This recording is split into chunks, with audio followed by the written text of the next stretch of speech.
السلام عليكم ورحمة الله وبركاته. لا إله إلا الله، بسم الله، الحمد لله، والصلاة والسلام على رسول الله وعلى آله وصحبه أجمعين. أما بعد، فأولا أتأكد من الصوت، هل الصوت واضح للجميع؟ اللي في القلب واضح لكم الصوت؟ جيد.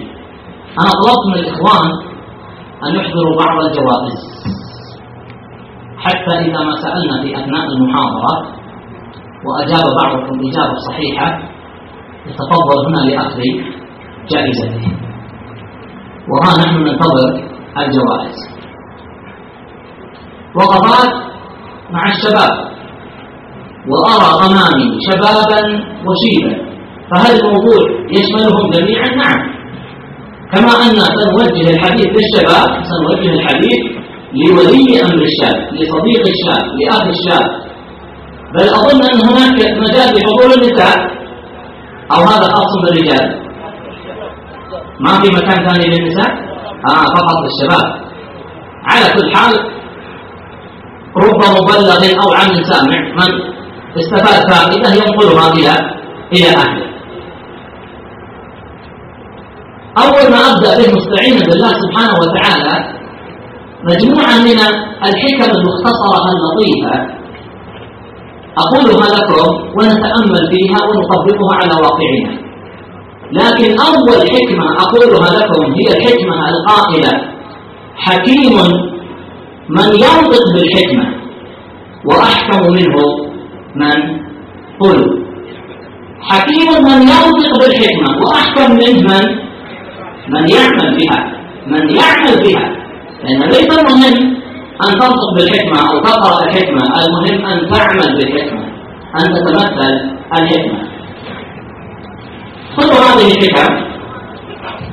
الحكمة الأولى الحكمة التي تقول: المتكبر كالواقف على جبل يرى الناس صغارا وهم يرونه صغيرا. المتكبر يقول أنه أعظم الموجودين لأنه فوق الجبل، لأنه ينظر إلى الناس صغارا، ما درى أن الناس كذلك ينظرون إليه صغيرا. فالمتكبر يعيش أوهام، يعيش وهم.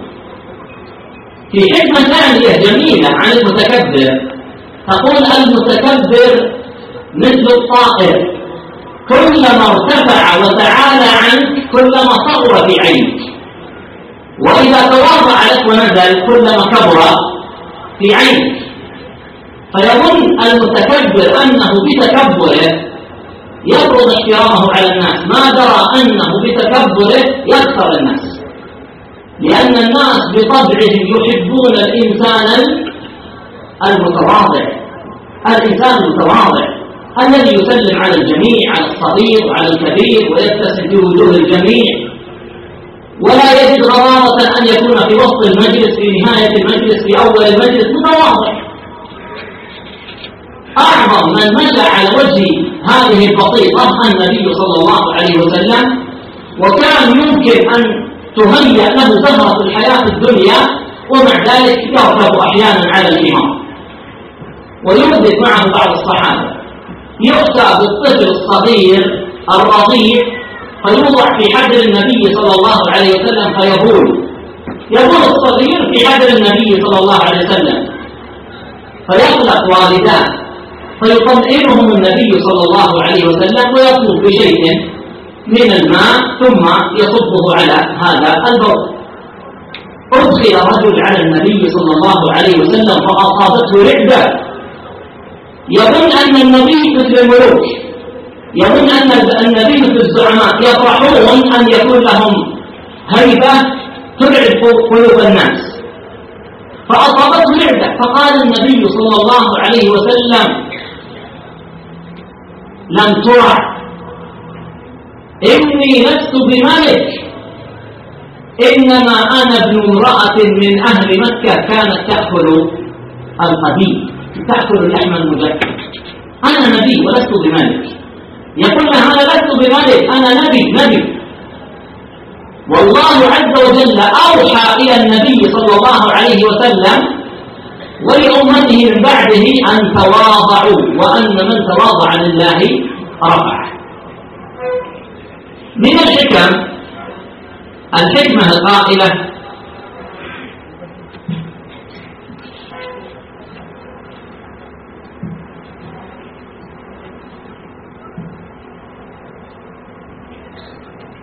ساعة حوار أفضل من 50 رسالة. الشاب أحيانا عنده قضايا، عنده مسائل يحتاج إلى أن يسأل فيها. من أفضل الطرق للتعامل مع الشاب ومع الأولاد ومع الأبناء والبنات هو إقامة الحوار بينهم.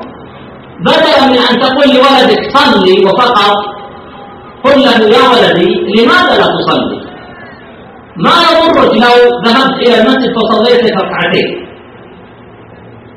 ثم إذا طلبت منه أن يصلي حاوله، قل: أنت تصلي لأجلي أم لأجل ربك؟ من هو الذي فرض الصلاة؟ هو ربك سبحانه وتعالى. طيب تعال يا ولدي، من هو ربك؟ ربك الذي أعطاك الصحة، لست أنا الذي أعطيتك الصحة. ربك الذي أعطاك العافية والتوفيق. أنت في جوفك كبد وكلى ومعدة وأمعاء وقلب ينبض وشرايين وأوردة ودماء وعملية تنفس وجهاز عصبي، جهاز عظمي، جهاز هضمي. هذه كلها من ربك الذي أمرك بالصلاة. حينما تنهى ولدك عن الدخان لا تكتفي بمجرد النهي. تعال، ما رأيك يا ولدي لو قدم لك أحد زملائك في يوم من الأيام تجارة، ماذا ستقول له؟ حاول أن تستنطق ما الذي عنده. فإذا قال الولد أقول له: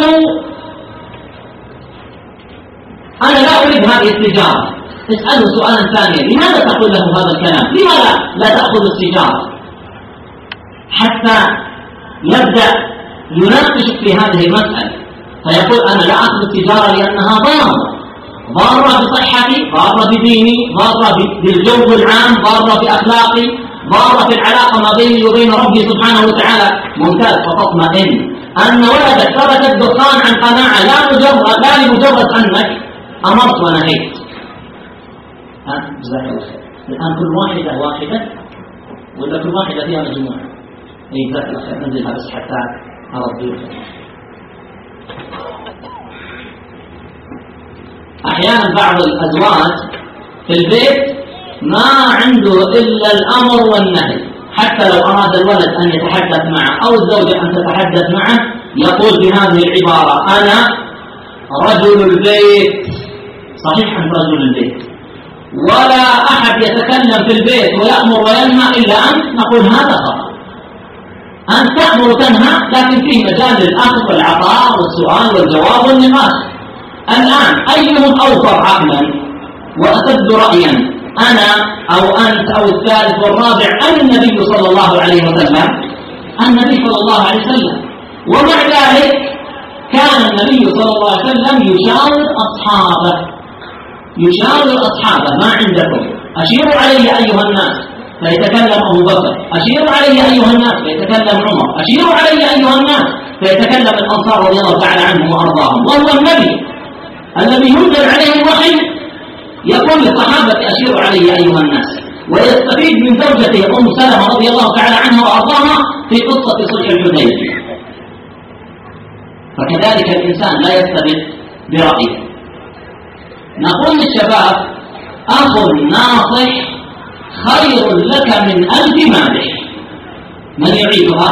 أخ ناصح خير لك من 1000 مادح. أحيانا النفوس تفرح بالمدح، لكن في كثير من الأحيان هذا المدح غير صحيح أو مبالغ فيه. أنا أريد أخا ينصحني حتى وإن آلمني، أفضل لي من أن أحد يربط على ظهري ويوافقني وأنا على خطأ. أريد بعض إخواني يوقفني عند حدي أحيانا ويقول: يا أبا فلان، إلى متى كذا وإلى متى كذا؟ كم مضى من عمرك وأن تفعل وتفعل وتفعل؟ توب إلى الله سبحانه وتعالى. هو يشدد علي في الظاهر، لكن والله ما جعله يشدد علي في الظاهر إلا محبة في الباطن. بعكس ذاك الإنسان الذي أعتبره صديقا لي، إن رآني على خطأ وافقني، ويمكن أحيانا وإن رآني على صواب عارضني. فلو أني أردت أن أصلي وأقول له أوقف السيارة حتى نصلي، استهزأ بي. ولو اقترحت عليه أن نسافر للفساد أو للضياع، لقال العبارة المشهورة عند الشباب: إيش؟ قدام نروح قدام. إيش رأيك نشرب دخان؟ إيش؟ قدام. إيش رأيك نصلي؟ قدام. ما نصلي؟ قدام. إيش رأيك نروح وراء؟ إيش؟ قدام. غلط. ولذلك أعظم صفة، أو لنقل من أعظم الصفات التي يجب أن يتحلى بها الشباب، صفة اسمها قوة الشخصية. قوة الشخصية. ما قوة الشخصية؟ هو أن تحرك هذا العقل وأن تفكر في الأمر قبل أن تقدم عليه.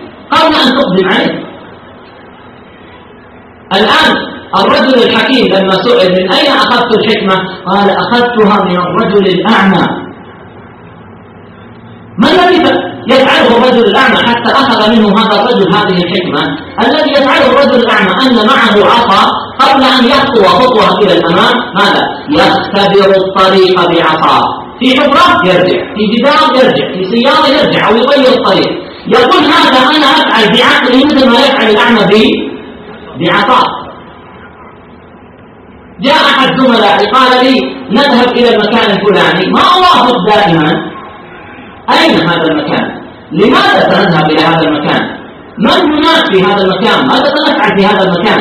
كان من الشباب الصغار وافق أحيانا على مسألة نذهب، وحصلت مشاكل في المكان الفلاني الذي ذهبوا إليه، وحصل عليه ضرر وأخطئ عليه في دينه وفي أخلاقه وفي عرضه. لا، يجب أن تحرك هذا العقل. حتى إذا ما قدم لك أحد الشباب مثلا تجارة أو حبة، قال: جربها الآن، الأيام هذه أيام امتحانات، جربها. لا تنسى الرجل الأعمى يختبر الطريق بعصاه، أنت عصاك عقلك. هذه الحبة ماذا تعمل؟ هذه الحبة تنشطني لكن على حساب صحتي، تنشطني لكن على حساب عقلي، تنشطني لكن على حساب ديني. هذه الحبة مسموح بها في الدول، غير مسموح بها. لماذا غير مسموح بها؟ أنا الآن كأني أناقش صاحبي. طيب، هذه الحبة غير مسموح بها في المملكة، يمكن لأن المملكة دولة إسلامية وفقط. طيب، مسموح بها في ماليزيا، مسموح بها في أمريكا وفي أوروبا؟ لا، دائما هذه المخدرات كلها ممنوعة، حتى وإن أتيح الفرصة في بعض الدول، لكنها في الأصل ممنوعة. طيب، ما منعت إلا لأن فيها ضرر، وحتى ما قبل أن تمنع في الدول منعها الله سبحانه وتعالى. فبدلا من أن تكون في خانة المدافع، أصبحت الآن في خانة إيش؟ المهاجم. بدلا من أن يقول هو: لماذا لا تشرب معي السيجارة؟ لماذا لا تشرب معي هذا الكأس؟ لماذا لا تشرب معي هذه الحبة؟ أنت الآن تهجم عليه مريدا للخير له، وتقول: أنت لماذا لا تترك هذه الأشياء؟ أنا بين ما تقدمه لي وأقدمه لك. والله عز وجل يقول: إن للمتقين عند ربهم جنات النعيم أفنجعل المسلمين كالمجرمين ما لكم كيف تحكمون أفمن كان مؤمنا كمن كان فاسقا لا يستوون. إذا قوة الشخصية من أهم الصفات. الآن لو ذهبت إلى المصحات التي تعالج مدمني المخدرات، تجد أن أول سبب لوقوع هذا الشاب في المخدرات هو أنه لم يحرك هذا العقل. وهنا أنطلق إلى نقطة ثانية وأقول: هل كل شيء يصلح للتجربة؟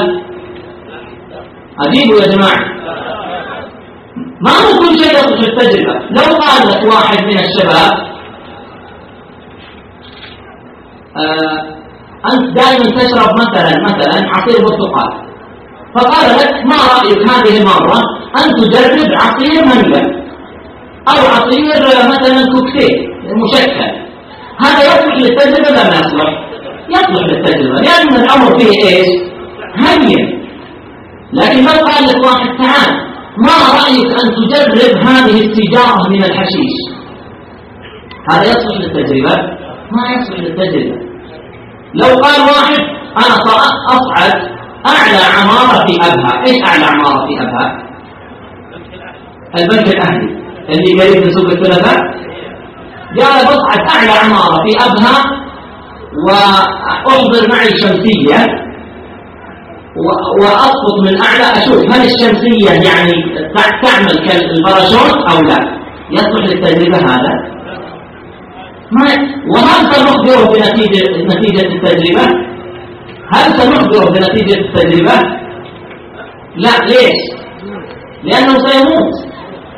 لو جاء واحد أخذ السكين قال أنا أحضرت أخي الصغير ونزعت ملابسه وجعلته يعني ينفخ بطنه قليلا ثم وضعته على الكرسي في صالة البيت وأخذت السكين بسوي زي يعني ما يعمل في السيرك، سأرمي السكين أنظر هل السكين تدخل في بطنه أو لا تدخل. يصلح للتجربة؟ ما يصلح للتجربة. قول مثل ماذا في من يأتي يجرب المخدرات أو يجرب الزنا أو يجرب الفساد. يحصل أحيانا بعض الشباب يسافر مع بعض للفساد، لكن هذا عالم أنه لا يزني مثلا، فيقول له زملائه يا ابن الحلال جرب. نحن ما نبح كثير من شبابنا إلا كلمة إيش؟ جرب. بل حتى بعض الكبار ضاع بكلمة جرب. قبل ما أجرب أنظر هل هذه المسألة تصلح للتجربة ولا لا فقط. والله أنا عندي ساعة سيكو أبغى أجرب ساعة رادو، محتملة ولا غير محتملة؟ عندي سيارة مثلا برادو أبغى أجرب لاند كروزر، محتمل أغير، محتمل أغير، لكن في قضايا ما تصلح للتجربة. من الحكمة القائلة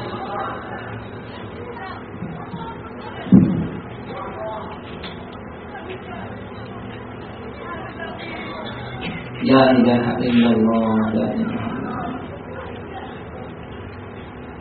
هذا بلال بن سعد أحد السلف يقول لا تكن وليا لله في العلانية وعدوا له في السر. لا تكن وليا لله في العلانية وعدوا له في السر. وبالمقابل يمكن أن نقول عن هذه الحكمة كما قال البعض لا تكن عدوا للشيطان في العلانية وصديقا له في السر. وضحت؟ يعني إياك أن تزعم أمام الناس أنك ولي أمام الله أم ولي لله عز وجل وأنت في السر عدو لله. إياك أن تزعم أمام الناس أنك عدو للشيطان وأنت في الخطأ صديق لا.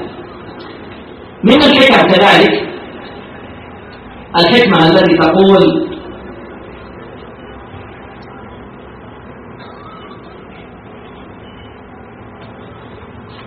عندما توقفت آلامه نسي زيارة الطبيب. نعيدها. عندما توقفت آلامه نسي زيارة الطبيب. هذه تحصل تقريبا للجميع. الإنسان عنده آلام، وجع في صدره في حلقه في رأسه في بطنه، ذهب للطبيب يعطيه الطبيب المضاد الحيوي، ويؤكد الطبيب ماذا يقول؟ المضاد الحيوي تأخذه على الأقل كم يوم؟ 6 أيام 7 أيام. لابد تأخذ 7 أيام حتى يقضي على الجرثومة. لكن إذا أخذته أقل من 7 أيام 5 أيام 4 أيام تتعود الجرثومة على هذا المضاد فلا تتأثر فتنشط من جديد.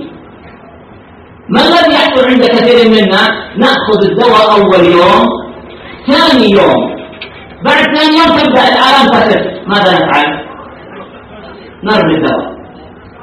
فيحصل عند كثير من الناس انتكاسة وتعود يعود إليه المرض من جديد. لا، الذي يحدد متى تترك الدواء هو المتخصص وليس أنت. توقف الآلام لا يعني تمام العلاج. توقف الآلام لا يعني تمام العلاج.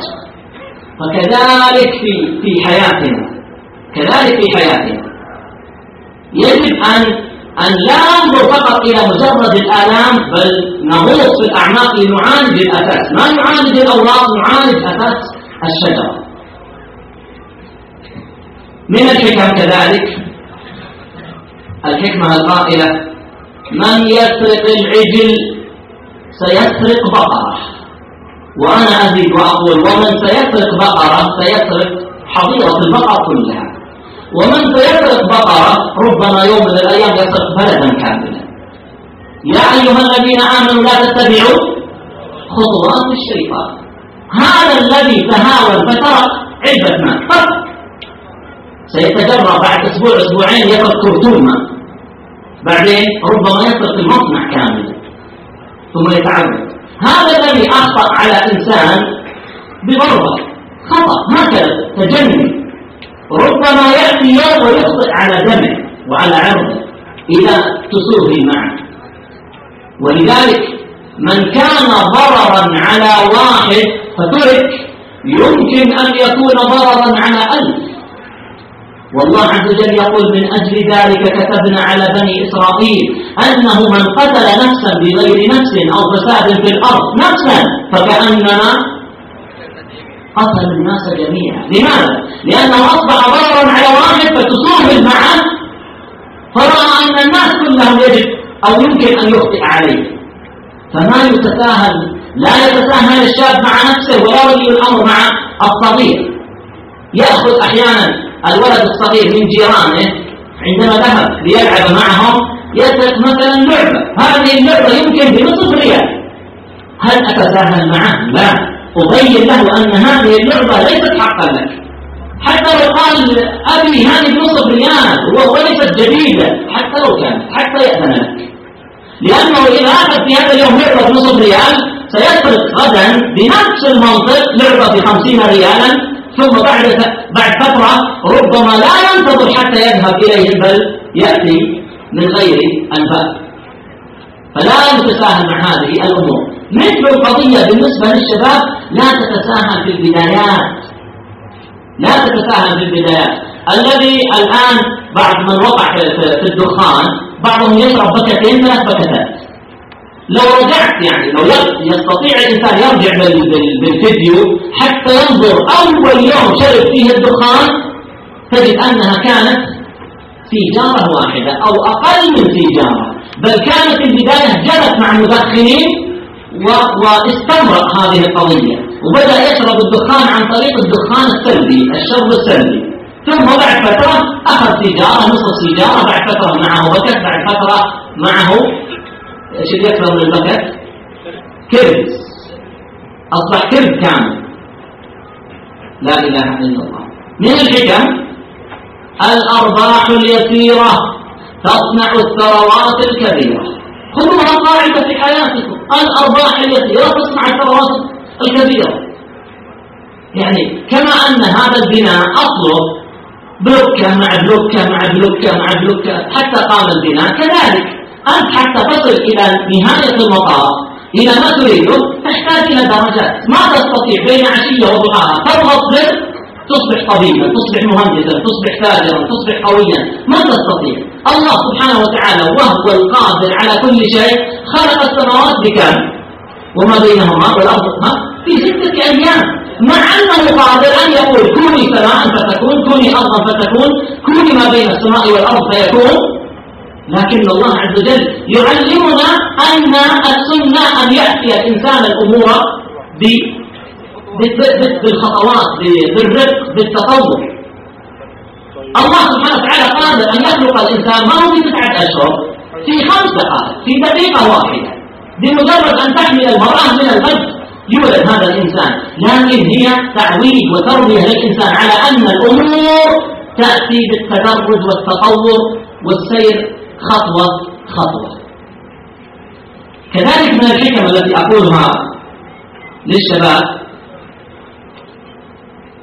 هذا أحدهم يقول: كنت غاضبا لأنني لا أملك حذاء جديدا. كنت زعلان على أبوي، أنا ما عندي حذاء جديد، يعني عندي حذاء بس ما هو حذاء جديد. يقول حتى التقيت رجلا فاقدا لساقيه وراضيا بقدر الله. يعني لما رأيت إنسان ما عنده أصلا سيقان، ما عنده أصلا أقدام، وراضي بقضاء الله، وأنا مزعج نفسي ومزعج أبي على حذاء جديد رضيت. والنبي صلى الله عليه وسلم أشار لنا إلى مثل هذه القضية، قال في أمور الدنيا انظر إلى من هو أعلى منك ولا أسفل منك؟ أسفل منك. بيتكم 400 متر، لا تنظر إلى من بيته 1000 متر، انظر إلى من بيته كم؟ 200 متر. انظر إلى من ليس عنده بيت يسكن في خيمة، وهذا لا يقول في أفريقيا بل عندنا في المملكة. إذا سيارتكم مثلا داتسون ولا هايلوكس، لا تنظر إلى من سيارته مرسيدس، لكن انظر إلى من هو أكبر من أبيك ولا عنده إلا دراجة نارية أو سيكل. إذا يعني بعض الأولاد غاضب على أبيه، لماذا ليس في بيتنا مسبح؟ يا أخي هناك من ليس عنده بيت أصلا. فدائما انظر إلى من هو أقل منك، أما في أمور الخير انظر إلى من هو أعلى منك. طيب ننتقل الآن إلى نقطة ثانية، وأسأل هل فيكم أحد اسمه أبغى اسم يكون غير مشهور في الجنوب، غير مشهور في الجنوب. في أحد اسمه خالد؟ اسمه خالد؟ تعال بجواري هنا. يا خالد بسم الله ما شاء الله. تعال من اجلس بجواري. خلي الشباب يتعودون على الوقوف أمام الجمهور والحديث معهم. أهلا شوف الميكروفون هذا شغال. الآن شوف يلا قرب منه قرب. يلا عطنا اسمك بالكامل. الصوت كان مو واضح مرة. ما هو واضح. طيب إذا قرب مني شوي. دي ميكروفون ثاني ممكن.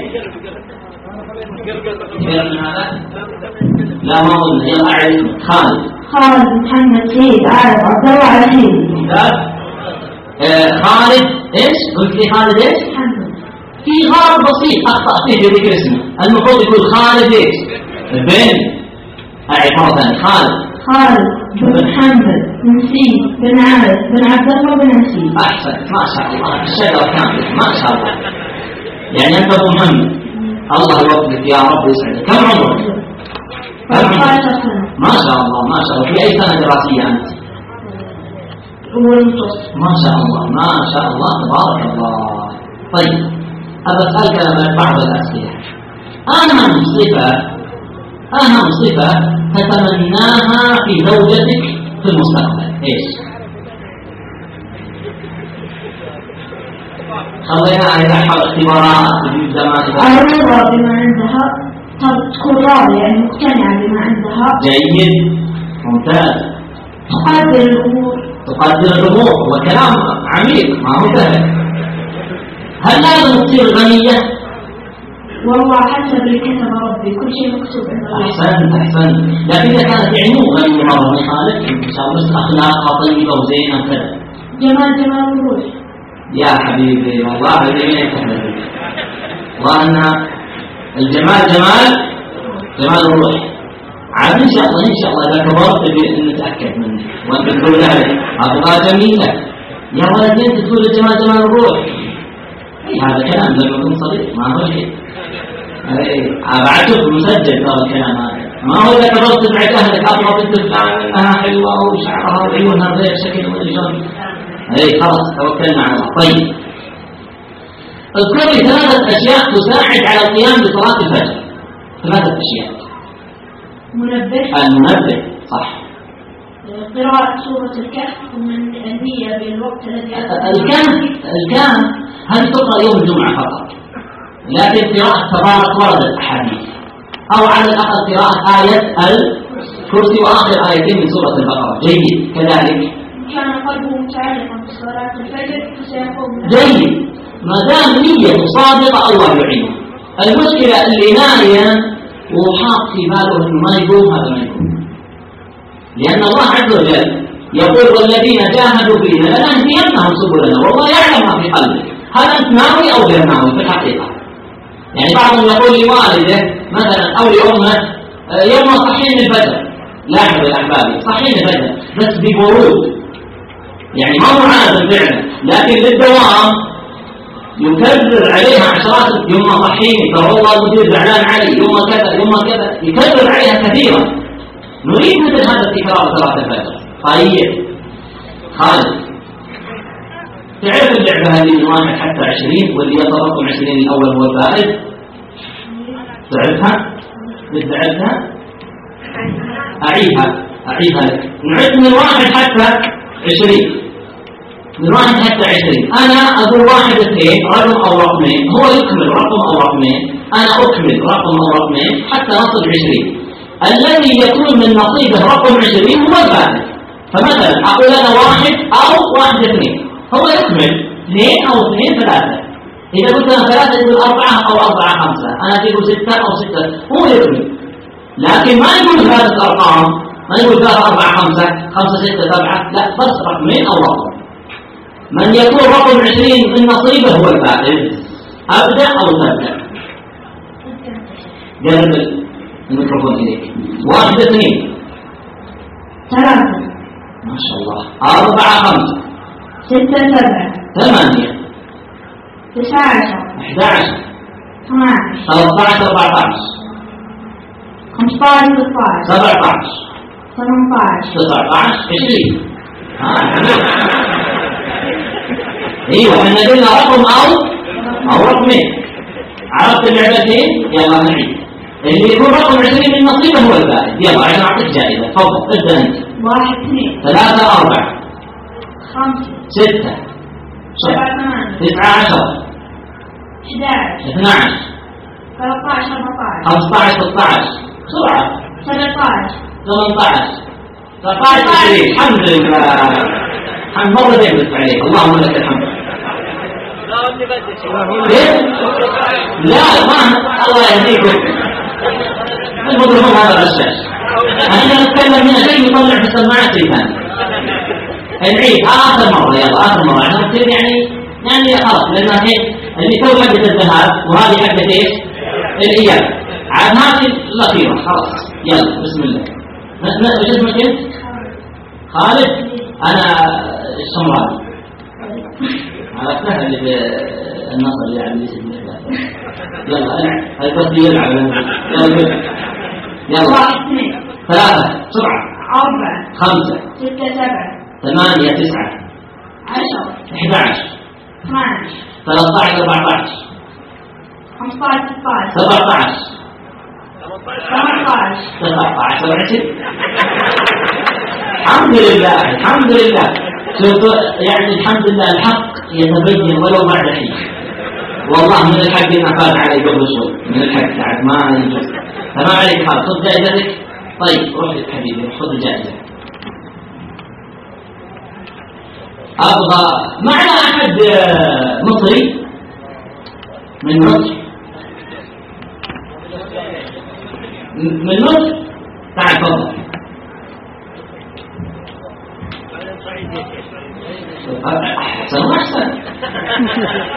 أحسن هذا من شو اسمه؟ أهل الجنوب. هذا من الله يحفظك، هذا من تدريب حق مصر. ها؟ هي حق مصر ما حقنا. هي هذا اسمها عزة مصطفى محمدين الحبابي، بس من هنا. أهلا سلام ورحمة الله. يا مرحبا، حياك الله. استريح وقرب الميكروفون وأعطي الإخوان اسمك. السلام عليكم ورحمة الله وبركاته. السلام ورحمة الله وبركاته. اسم محمد شكري أحمد نور. محمد شكري أحمد منور معوض. ما شاء الله، معوض خير إن شاء الله تعالى. الاسم الأول محمد شكري هو اسمك ده كله؟ محمد شكري؟ لا، محمد أبوك شكري. إذا محمد محمد ابن شكري. أحسنت، حياك الله يا سيد محمد. عملك إيه هنا في الأبحاث؟ مزارع؟ ما شاء الله ما شاء الله، الله يحفظك. طيب أنت متزوج؟ ما شاء الله، الله يوفقك يا رب ويسعدك في الدنيا والآخرة. هل المهم للزوجة جمال الروح؟ والله في شروط كثيرة مش لازم. إيه الحاجات اللي منها يعني؟ يعني أقول لك يعني في أشخاص بتروح لما يكلمون لها وحسبها ونسبها ودين أظهر بذات الدين كلمة لذات أحسن. كم عدد سكان جمهورية مصر؟ يعني هو جوز 80 مليون. ما شاء الله ما شاء الله ما شاء الله ما شاء الله. أنت من أي مكان في مصر؟ من مركز الأقصر الصيف. ده وش قبلي؟ قبلي عندهم وشين، وش إيش؟ قبلي وش بحري. الوش القبلي يعني أظن مدرسة الصعيد ها؟ الصعيد أيوة. وش بحري يعني اللي الله قريب من المدن. أحسن ما شاء الله. طيب تبغى نلعب اللعبة اللي قبل شوية 21 عرفتها؟ يلا أبدأ ولا تبدأ؟ أبدأ. يلا 1 2 3. ما شاء الله لعبتها أول مرة؟ أنا أول مرة بالله بس عرفتها شيء. الحين عرفتها يعني عرفت الطريقة بتاعتها. يلا تمام. 1 2 3 4 5 6 7 8 9 10 11 12 13 14 15 16 17 18. مين حيقول؟ لأن الباب قدامي فاضي أشوف على كيفي. طيب يلا مرة ثانية حسألك سؤال ثاني. اذكر لي 4 أشياء في جسمك تبدأ بحرف الكاف بس بدون كلام. 4 أشياء في جسمك تبدأ بحرف الكاف. 4 أشياء في جسمي يبدأ بحرف الكاف. أيوة. كبد صح. كب يا جماعة ما تتكلموش. أيوة يا جماعة. الكعب كمان. الكتف. انت قلت الكف؟ الكف الكعب الكبد الكلى كمان. احسنت بارك الله فيك. طيب تحفظ لنا حاجة من الأناشيد المصرية كده الصعيدية كده أمثال صعيدية كده أو نشيدة؟ والله لا. طيب أقرأ لنا ولو سورة الفاتحة. أعوذ بالله من الشيطان الرجيم. بسم الله الرحمن الرحيم. الحمد لله رب العالمين الرحمن الرحيم مالك يوم الدين. إياك نعبد وإياك نستعين. اهدنا الصراط المستقيم صراط الذين أنعمت عليهم غير المغضوب عليهم ولا الضالين آمين. أحسن. هذه أعطني 3 أسماء من أسماء سورة الفاتحة. الرحمن. لا ليس الرحمن. أسماء من أسماء سورة الفاتحة. تفضل. أم الكتاب. 7 المثاني. فاتحة الكتاب. 7 المثاني. 7 لماذا سميت 7؟ 7 آيات. طب والمثاني لماذا سميت المثاني؟ لأنها تثنى في كل ركعة. يعني ايش معنى تثنى؟ تعاد في كل ركعة. الله يبارك فيك. تفضل جلدتك. على فكرة أنا عايز أشكر حضرتك يعني. الله يبارك فيك ويسعدك يا رب. بصراحة يعني أنا يعني ما الجبال دي إن هي تحتوي 80 كيلو. الحمد لله. عندنا ممكن يكون في إيمان بس يعني ناقص شوية لأن في شوية دي. لا فيكم خير والله يبارك. بارك الله فيكم والله يعني بصراحة أنا ما الجبال دي لأن فيها 80 جدا. خذ الجوائز كلها الله يحفظك. كل الجوائز حتى المويه دي والله حتى انا كمان. انت تجاهلها والله. عليكم السلام ورحمه الله. بارك الله فيك. في احد من الشام من فلسطين من لبنان من سوريا من الاردن؟ سناتي السودان. في احد؟ في السودان في أحد؟ أنت من السودان؟ تفضل حبيبي تفضل تعال. ما شاء الله ما شاء الله ما شاء الله. حياك الله. الله يجزيكم الخير يا رب.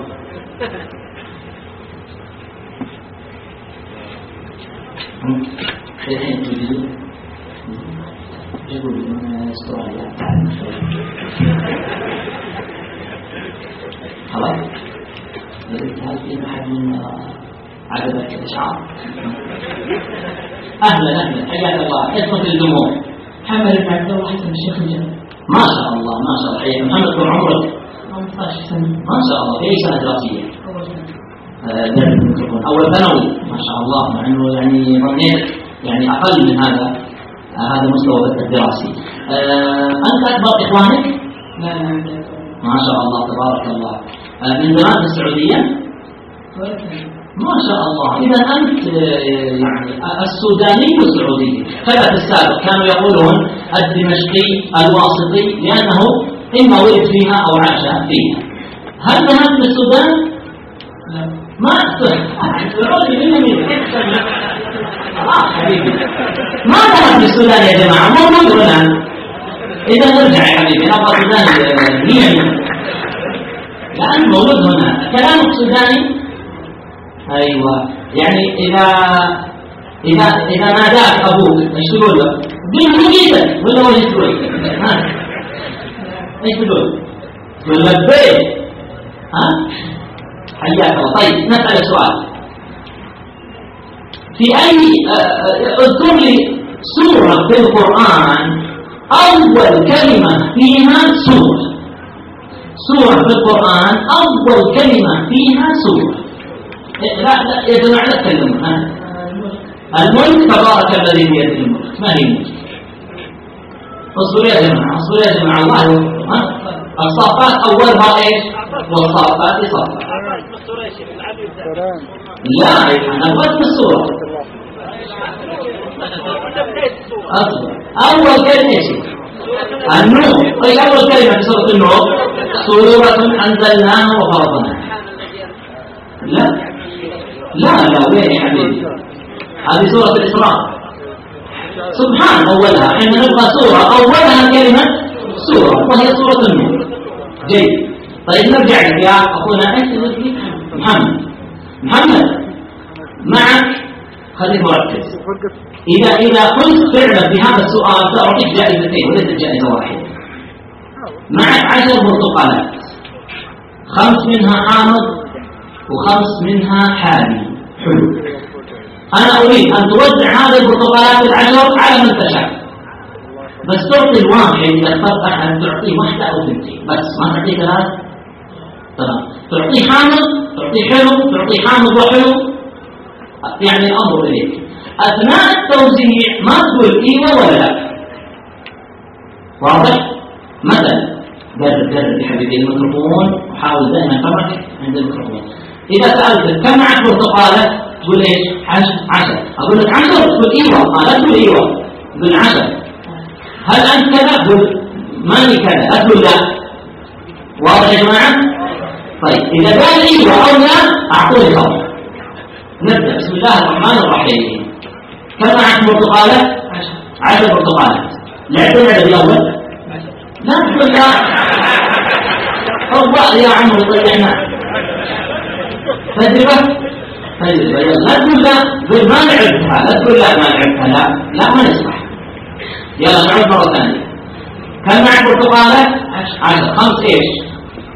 و5 حلو. الشرط انك توزع واحدة او 2. 3 ما يصلح. نبدأ الآن بالتوزيع. اختار لك اشخاص ولا اختار لك؟ لكن الميكروفون اختار انا. يلا اختار انا. اختار. يلا كم تعطيني انا؟ 2 حامض ولا حلو؟ حلو. الميكروفون حلو.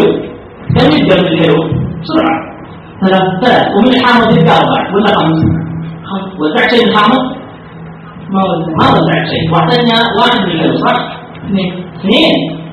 2 ولا 1؟ 2 من الحلو ويبدأ 3 من الحلو صح ولا لا؟ صح.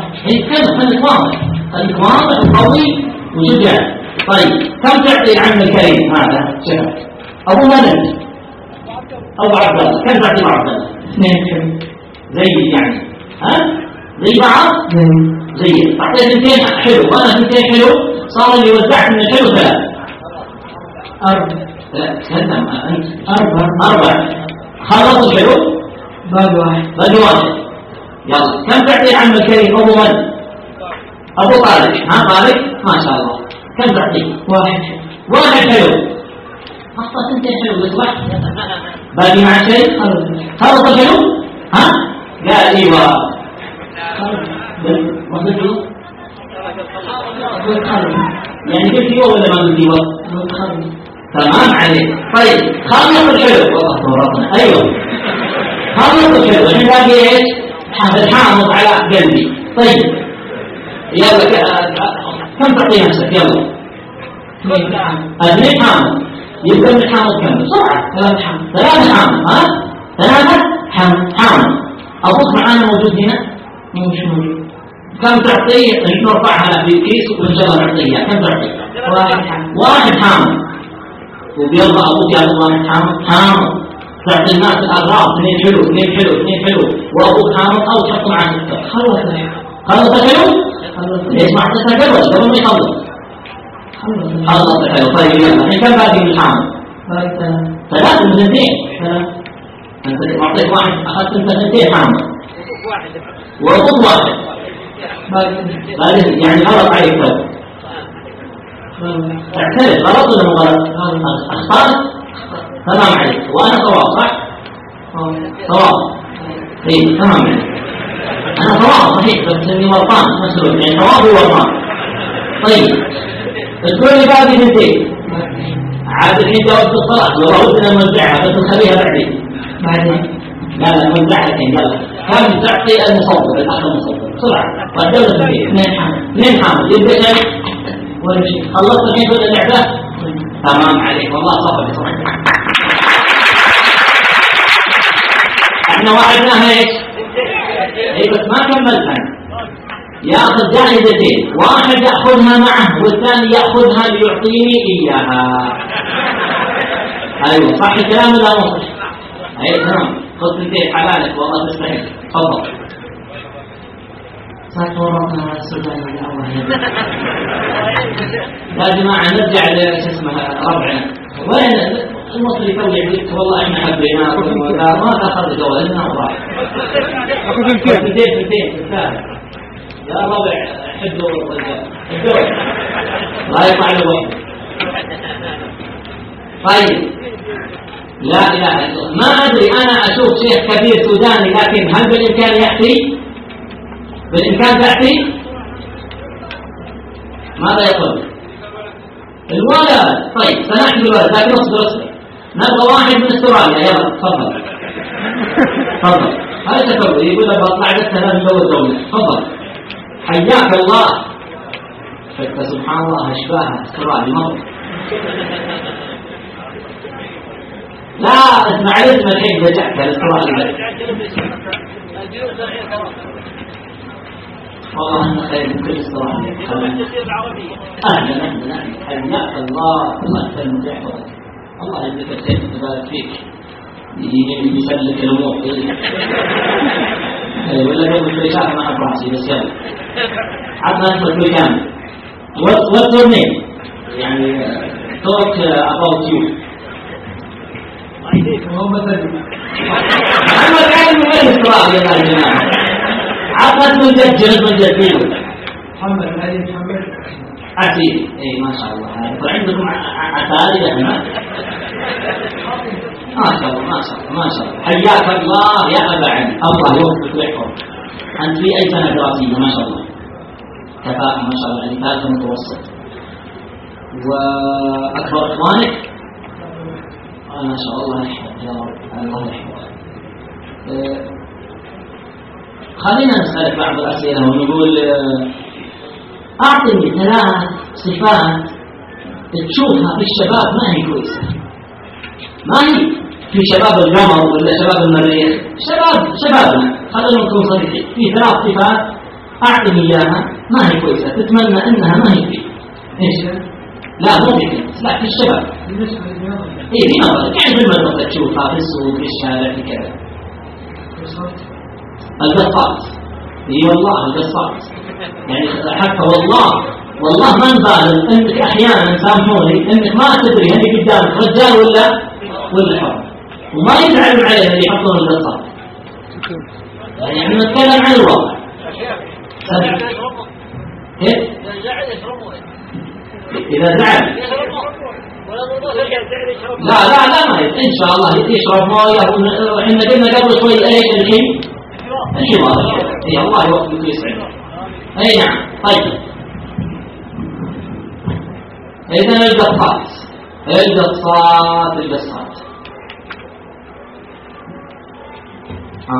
أذنون. طيب قول لي وش الصفة الثانية؟ يعني ما هو المعصية فقط في الأغاني؟ معصيتي سماع الأغاني وإيش؟ وإزعاج الآخرين. جيد.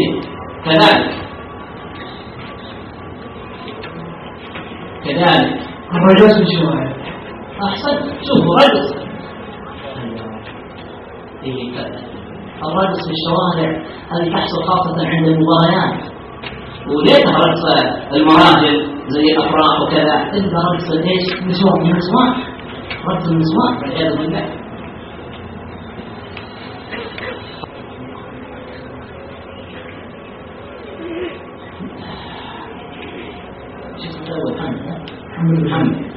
محمد وش السنة في الأذان؟ السنة عند سماع الأذان الترديد. أحسن. لا حول ولا قوة إلا بالله. قبل الله رب العالمين ايش؟ الصلاة على النبي صلى الله عليه وسلم، ثم اللهم رب هذه الدعوة التامة والصلاة القائمة. يعني أربع سنة. ويجوز لك يسمى لك أنه عند أشهد أن لا إله إلا الله تقول وأنا أشهد رضيت بالله ربا وبالإسلام دينا ومحمد صلى الله عليه وسلم نبيا ورسولا. هذه سنة عند الأذان. جيد. محمد قبل شوي يقول لي أتحداك بأي لعبة. يتحداني بأي لعبة وأنا والله أكبر ليوم. فدي نلعب لعبة التفاح البرتقال. شوف قوتك وين التحدي؟ قبل شوي يتحداك لعبة جديدة. أنا أدري عنها بس أبين لك أنه تحدي يعني 100. أي واحدة جديدة. طيب يلا تكلم معي. لكن اختار لك حرف ما تقوله في كلامك. مثلا حرف الراء، ولا تبي حرف السين، ولا تبي حرف الحاء؟ لا الضاد عذرها الإمام بالله. لا حرف الحاء. يلا جرب. إذا قال كلمة فيها حرف الحاء ترى هذه تعود الذهن على يقظة. نبغاه ما يقول كلمة فيها حرف الحاء. يلا توكلنا على الله. بسم الله. أنت تقول لي في المتوسط. وش الفرق بين المتوسط والابتدائي؟ حتى الصغار الحمد لله إن شاء الله رجال. لكن أنت إذا رحت للمدرسة أول ما تدخل المدرسة وش البرنامج؟ الطابور. بعدين طابور اسمه طابور ولا له كمالة؟ ولا اسمه طابور ولا له تتمة؟ اسمه ايش؟ طابورين. المدرسة لا ما غير مثلا هذا ما بيجي الطابور اللي بالفجر. طيب يلا الله يهديكم علمتوه انتم والله كان يقع. طيب تمام عليك. طيب الحين المدرس هو اللي يدرب الطلبة ولا واحد من الطلبة؟ يعني أحيانا وأحيانا. وش ما سمعت هذه منها؟ مدرس مرة لا شيء. طيب يلا هذا حرف البطل. وش أول ما يكون المدرس؟ يلا اشرح لي. يدخل المدرس بعدين قفل يصارع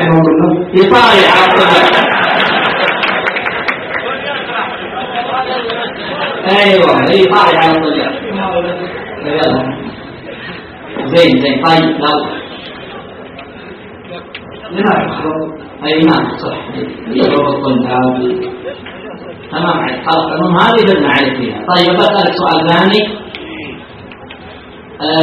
اذكر لي 4 من الصحابة أسماءهم تبدأ بعبد الله.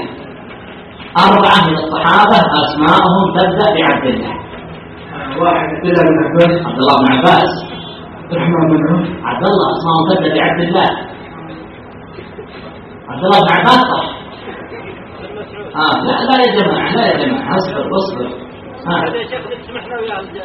لا نخالف. أبو بكر ايش اسمه؟ عبد الله بن ابي قحافه. عمر عنده واحد ايش اسمه؟ عبد الله بن عمر. مسعود عنده واحد عبد الله بن مسعود. طبعا ما هو صحابي. لا ولا هو صحابي. اذا كل اللي قلنا له بالمال. ايوه كيف عليه يقول لك بالمال حتى لو بالمال والله. طيب خذ دايما. وين الأخ السوداني اللي قبل قليل؟ والله شوفوا ولا نجس للجميع. أحس أن محمد رجال. إي والله ما شاء الله عليه، الله يحفظه ويوفقه. وين أخونا السوداني الثاني؟ تفضل. وين الولد؟ تعال يا حبيبي تعال.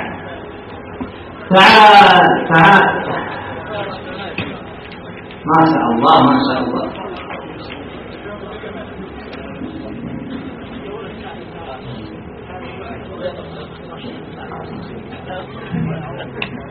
لا أكتب مثل ما تتكلم عنها.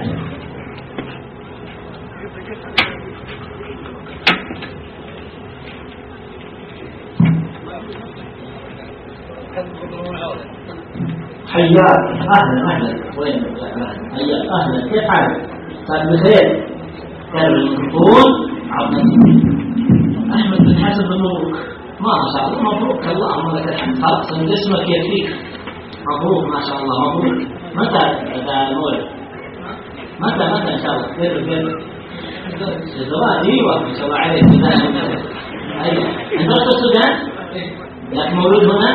ما شاء الله. والدك هذا الشيخ الكبير المبارك إن شاء الله تعالى. ماذا يعمل والدك؟ ما شاء الله. أي مواد؟ ما شاء الله. أنت الآن في أي سنة دراسية؟ إذا أتوقع أنك في العلوم يعني 100 إن شاء الله تعالى. ما شاء الله يعني كل تمام ما شاء الله. الله يحفظك. طيب نسأل بعض الأسئلة. تلعب لعبة البرتقالات؟ يلا كم معك برتقالة؟ الصوت واضح مني كذا. 10 برتقالات. ما بدي يا عمر من الهبلة. اسمع نبدأ من جديد. 1 2 3 يلا جرب. كم عندك برتقال؟ 5 ايش؟ 5 حاول وزعت شيء. نبدأ. كم تعطيني بسرعة؟ 2 حمد حلو. واحدة. كم نبدأ هنا؟ 4 ولا 3 صح؟ هنا 4 قال ايه؟ يقول صحيح قال لا. يعني نطمن اللحية والارتفاع الشارع. طيب خلاص نعطيك واحدة ثانية. وش عاصمة الحين السودان؟ الخرطوم. اذكر لي 5 حيوانات مذكورة في القرآن الكريم. البقرة. قبل البقرة وش عاصمة السودان؟ ايوه يلا أول حيوان وش؟ الفيل. هذا الفيل. يلا البقرة. النعجة. صح عليك صح. إن أخي له 99 نعجة وهي نعجة واحدة. صح والله أنت شوف إننا نستعد الحين نضحكهم وصح. نعم يلا قول البقرة والنعجة والفيل. يلا قلنا بعد بقي 4 بقي 2. الهدهد. في شيء كذا صغير. النملة. أحسنت تمام عليك. طيب اذكر لي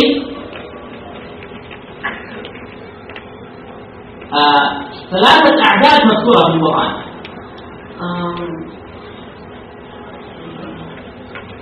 أنا أسألك النصف مذكور في القرآن؟ نصف هذا مذكور. فنصفه ما تركته. الثلث مذكور فلها الثلثان مذكور. طيب 100,000 وين مذكور؟ فأرسلناه إلى 100,000 أو يزيدون. طيب 1000 أيوة 1000 نعم و5,000 تمام مذكور. طيب 1 وما من إله إلا إله واحد. طيب 2 أيوة مثنى قال 8 أزواج من النعج 8 أزواج من البقر 2 ومن الإبل 2 3 مذكور وش 3 في الحج 3 في الحج و7 إذا رجعتم. ذلك لمن لم يكن أهله حاضر المسجد الحرام. 4 مذكور وين ورباع جيد. 5 وخامسهم كلبهم أحسن. 6 سادسهم كلبهم. 7 رجما ثامنهم لا 7 وثامنهم كلبهم. طيب 9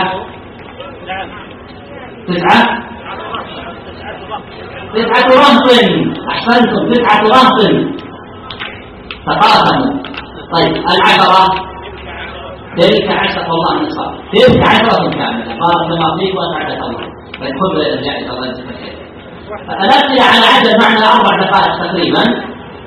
ماذا يجب على من عاهد الله أن لا يعود على معصية فعال؟ أنا أقول المرات الثانية لا نستخدم هذا الأسلوب. بدل ما تقول أعاهدك يا ربي قل أعني يا ربي على ترك هذه المعصية واترك الحلف. بعض الناس يحلف والله ما أعيد هذه المعصية نذر لله إن عدت هذه المعصية أذبح بعير أصوم شهر. لا تفعل هذا الفعل. اترك المعصية. إذا عدت عليها عد إليها مرة ثانية استغفر الله وحاول مرة ثانية وثالثة ورابعة وابحث عن الأسباب التي تجعلك ترتكب المعصية وتبتعد عنها. الشباب يعيش اضطرابا نفسيا هائلا وصحنا قال أنا أريد الاعتذار والصلاح لكن تضمن لي وظيفة حتى أعيش. الإنسان يتوكل على الله ويبذل الأسباب. والحكمة تقول إن الله تكفل برزق الطائر لكنه لا يؤتيه في عشه. صح ولا لا يا جماعة الخير؟ الله تكفل برزق الطائر بس ما يكون الطائر الصباح يلقى الرزق موجود في العش يذهب ويتعرض للمخاطر ويرجع بما رزقه الله عز وجل. نقول لو سمحت ادعو للمرضى لمن هو مريض بالسحر والحسد والعين. أسأل الله سبحانه وتعالى أن يشافينا جميعا وجميع أخواننا من جميع الأمراض. اللهم من كان مسحورا فشافه ومن كان مريضا فعافه ومن كان مبتلا فيسر أمره ومن كان مذنبا فاغفر له ذنبه ومن كان تائبا فاقبل توبته وثبته على الحق. أنا شاب تائب إلى الله ومحافظ على جميع الصلوات الخمس وعندي مشكلة وهي الوسوسة القهري. الوسواس القهري هذا يحتاج إلى مكالمة أو لقاء. نشكر شيخنا الغالي ونسأل الله أن يهدي شبابنا ومعهم الإشراف آمين ويبعدهم عن طريق المخدرات. جزاه الله خير. هذا أحد آبائنا عايد الرحباني أظن. يا شيخ جزاك الله خير. نصيحة للشباب المنتجين الحمد لله نحن نصحناهم قبل قليل. ما رأيكم في ترك السنن الرواتب؟ السنن الرواتب سنن ليست واجبة لكن لا ينبغي للإنسان المؤمن أن يتركها خاصة أنها يسيرة جدا وأجرها عظيم عند الله سبحانه وتعالى. بل من أعظم الأسباب التي تجعل الله يحبك أن تحافظ على السنن الرواتب. فضيلة الشيخ ما هي نصيحة للشباب في قبول في ما يتعلق بالاختبارات؟ أنا أقول ارجعوا إلى الله سبحانه وتعالى وابذلوا أسباب المذاكرة والمراجعة. يعني ماذا أقول بكروا. يعني الآن باقي 4 أسابيع على الامتحانات. ترى 4 أسابيع طيبة لمن هو جاد. صاحب الفضيلة بعد البلديات ننقص الأحوال الطائلة في وضينارة لبعض المخططات التي نرسلها السنة والدعوة مع احتفاج على المسؤولين والذين مطالبات البلدية بإيجاد مثل هذه الخيمة. جزاك الله خير. يعني ما تفعله البلديات طيب ونريد من البلدية والأمانة والمسؤولين إقامة مثل هذه المخيمات. لأنه قبل أن نصلح كما يقولون قبل أن نصلح المساجد نصلح الساجد، أعيدها، قبل أن نصلح المساجد نصلح الساجد نفسه، الساجد نفسه. وأعظم الحضارات حضارة المواطن نفسه قبل أن تكون حضارة المباني. ماذا يجعل هذا أجبنا؟ بارك الله فيكم، أسعدكم الله، والله أعلم، وصلى الله وسلم على نبينا محمد وعلى آله وصحبه أجمعين.